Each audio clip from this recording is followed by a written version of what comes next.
Kakain tayo ng Indian mango tapos wala tayo pang balat. Paano nga ba natin babalatan to? Ganito lang.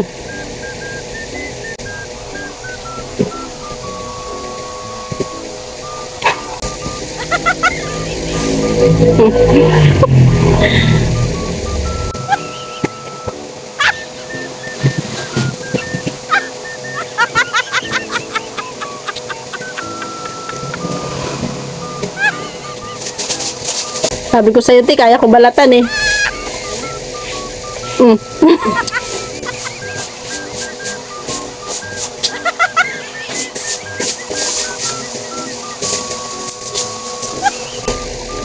Pinoy tayo eh.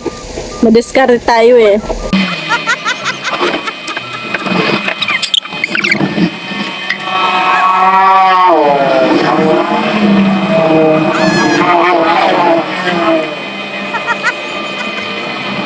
Oh, Wow! di ba? Solution na natin yung problema nating walang gamit na pang balat. Saka natin ngayon kakainin. Ba? Lalo na kadali.